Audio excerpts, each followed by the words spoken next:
Welcome to all of you.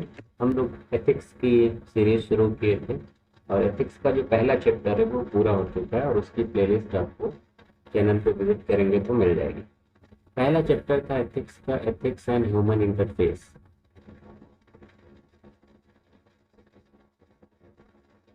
ये chapter पूरा हो चुका है। अब आज हम लोग शुरू करेंगे दूसरा चैप्टर और दूसरा चैप्टर है एटीट्यूड।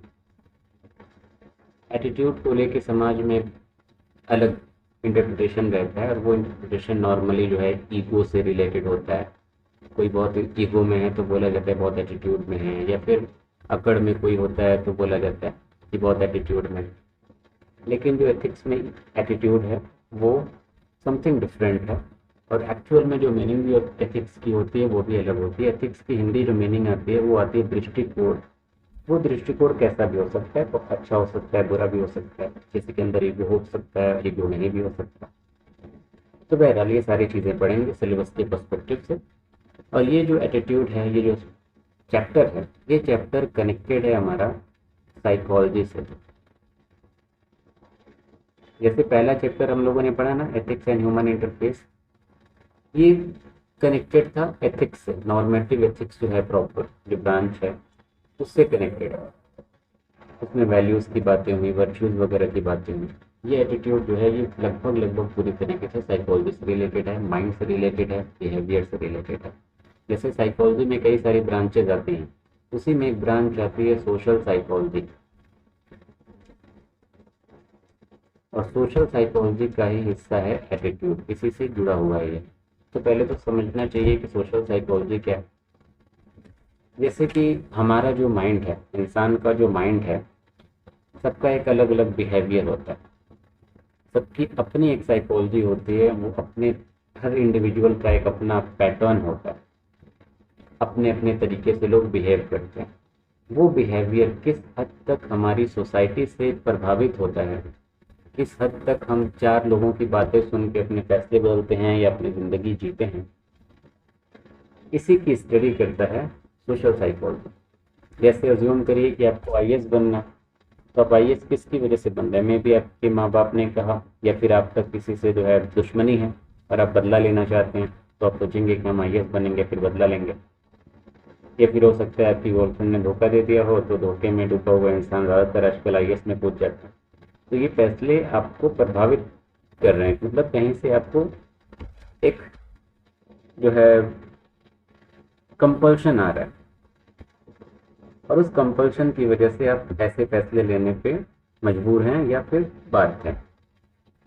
तो आपका वो फैसला ठीक है कि आप फैसला ले रहे हैं कि हाँ आईएएस बनना है, लेकिन वो फैसला कहाँ से आ रहा है? क्योंकि आपका ब्रेकअप हुआ, आपकी गर्लफ्रेंड ने आपको धोखा दे दिया, या फिर आपके माँ बाप का एक सपना है कि आप कुछ बड़ा करके दिखाएं, तो उस सपने की वजह से आपने वो फैसला लिया। तो ये जो इन्फ्लुएंस है, जो प्रभाव है, इसी की स्टडी करता है सोशल साइकोलॉजी। और इसी सोशल साइकोलॉजी का पार्ट है हमारा एटीट्यूड, जो कि आज का चैप्टर है। ठीक है, उम्मीद है यहाँ तक कोई कंफ्यूजन नहीं होगी।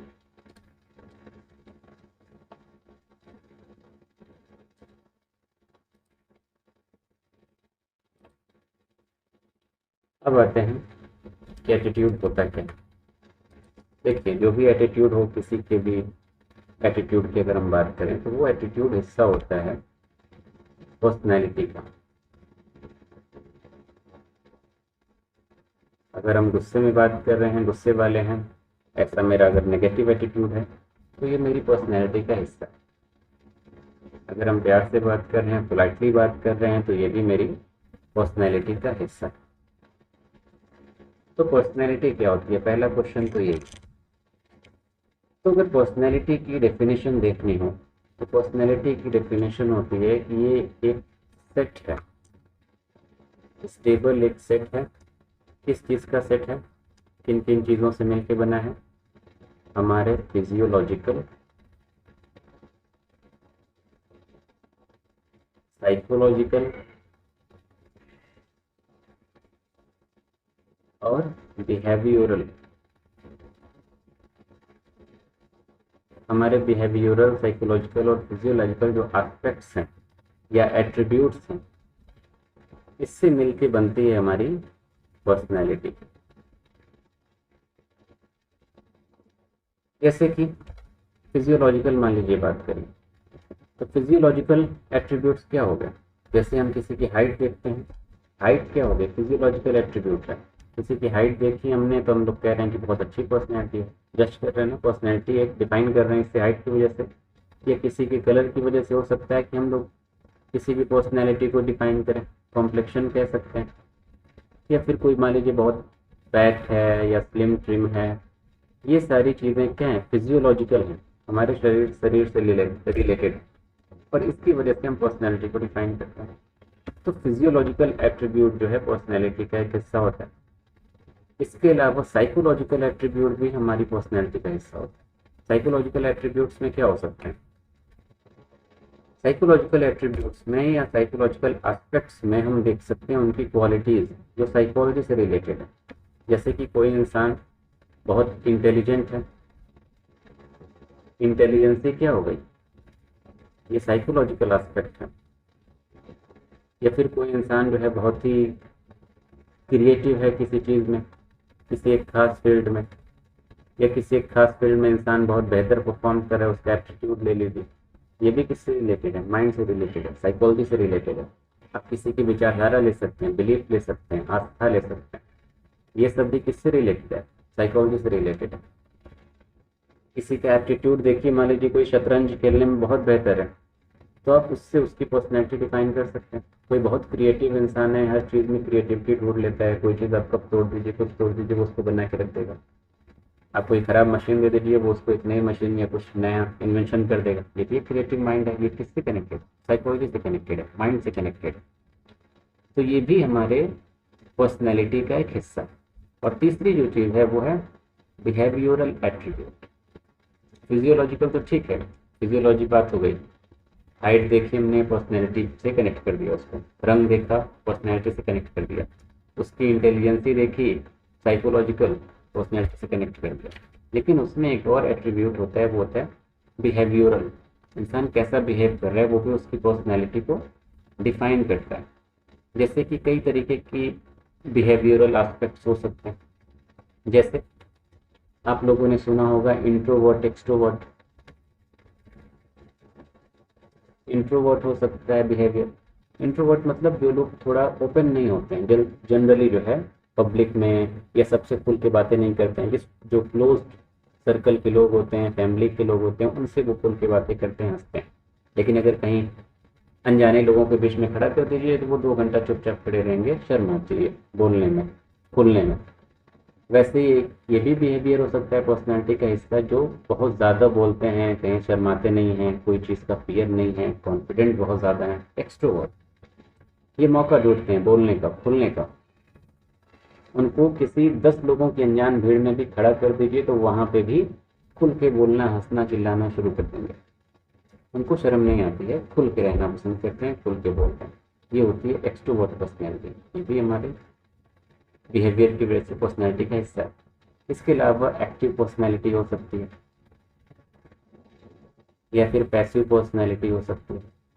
एक्टिव और पैसिव पर्सनैलिटी क्या है, एक्टिव पर्सनैलिटी यानी कि बहुत एक्टिव बंदा है, हर चीज़ में एक्टिव है। पैसिव पर्सनैलिटी यानी कि बहुत लेजी है। ये भी एक पर्सनैलिटी को डिफाइन कर रहा है। इसके अलावा बिहेवियरल एस्पेक्ट में अग्रेसिव पर्सनैलिटी भी हो सकती है। अग्रेसिव पर्सनैलिटी कौन कौन सी, जैसे कि कैसी हो सकती है, किस तरीके की।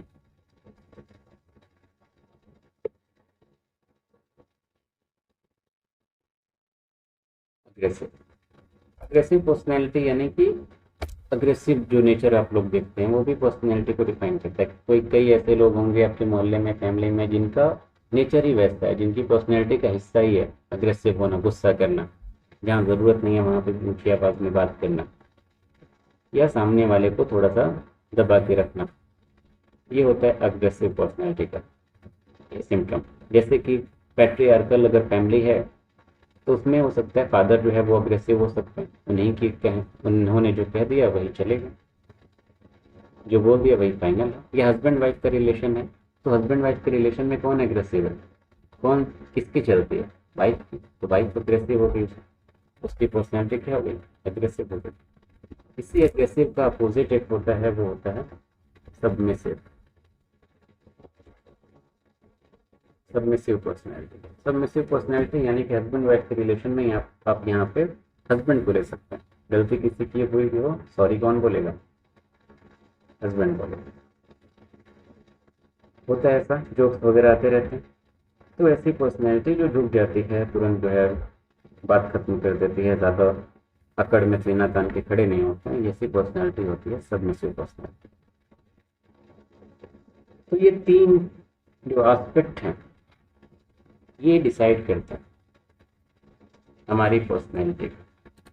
अगर अब इसका एक फ्लो चार्ट बनाया जाए उन सारी बातों का, तो कैसा बनेगा? देखिए,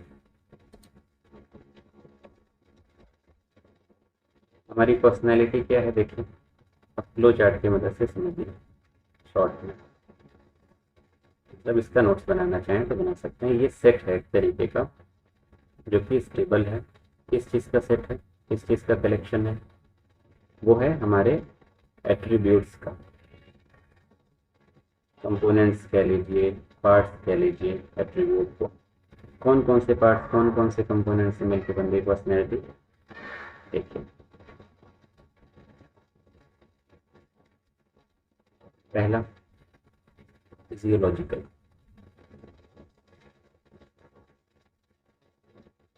फिजियोलॉजिकल में क्या आप देख सकते हैं? हो सकता है आप उसका कलर देखें, हाइट देखें, ठीक है, या फिर उसकी जो है उसका फिगर देखें आप कि बॉडी कैसी है। ये सारी चीज़ें आप देख सकते हैं। सेकंड क्या है? साइकोलॉजिकल। साइकोलॉजिकल एस्पेक्ट में क्या कह सकते हैं? हो सकता है आप ये देखें कि वो कितना इंटेलिजेंट है, इससे पर्सनैलिटी आप डिफाइन करेंगे। हो सकता है आप ये देखें कि उसका एप्टीट्यूड क्या है, उसके अंदर क्या खासियत है, प्रतिभा हिंदी में बोलते हैं। या उसका इंटरेस्ट देख सकते हैं, उसका थॉट देख सकते हैं, ये सारी चीज़ें आप देख सकते हैं। और तीसरा जो एस्पेक्ट है वो है बिहेवियरल। उसके बिहेवियर के हिसाब से, तो इसमें क्या क्या आप देख सकते हैं? उसकी पर्सनैलिटी इंट्रोवर्ट है या एक्सट्रोवर्ट, और एक्टिव है या पैसिव। दोनों पर्सनैलिटी जो है अलग अलग होती है। इसके अलावा तीसरा जो बताया गया वो है अग्रेसिव या सबमिसिव।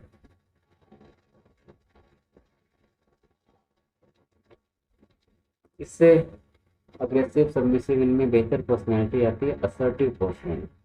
असर्टिव पर्सनैलिटी होती है जो एक मध्यम मार्ग होता है, ना बहुत अग्रेसिव है, ना बहुत सबमिसिव है, ना बहुत एक्टिव है, ना बहुत पैसिव है। आप अपनी बात अच्छे से रख भी रहे हैं और इस तरीके से रख रहे हैं कि सामने वाला सुनने की इच्छा भी रखता है। ये नहीं कि आप बोलना शुरू करें तो सामने वाला कहे अरे यार बस करो, चुप हो जाए। आप ऐसा बोल रहे हैं कि सामने वाला सुन भी रहे हैं और आप सामने वाले की बात भी सुनते हैं, उसको भी अच्छे से सुनते हैं और मानने लायक है तो मानते हैं। तो ना ये सबमिसिव हुआ ना ये अग्रेसिव हुआ। ऐसी पर्सनैलिटी होती है असर्टिव, और यही सबसे बेस्ट पर्सनैलिटी मानी जाती है। कहीं पे रिजिडिटी नहीं है, कहीं पे रिजिड नहीं होना कि हाँ अपनी बात पे इंसान अड़ जाए। सामने वाले की बात मान ले, अगर उससे कोई दिक्कत नहीं है, कोई नुकसान नहीं है, तो इंसान सामने वाले की बात मान के बात को चलने दे, आगे बढ़े, लेट इट गो करे। ये होती है असर्टिव पर्सनैलिटी। ठीक है, तो पर्सनैलिटी क्या है ये समझ में आ गया होगा, उम्मीद करते हैं। अब फाइनली हम लोग आगे पढ़ेंगे कि एटीट्यूड क्या होता है। इसको हम लोग अगली वीडियो में देखेंगे। अगर वीडियो पसंद आई है तो चैनल को सब्सक्राइब करें, वीडियो को लाइक करें और अपने दोस्तों के साथ वीडियो को शेयर करें। Thank you.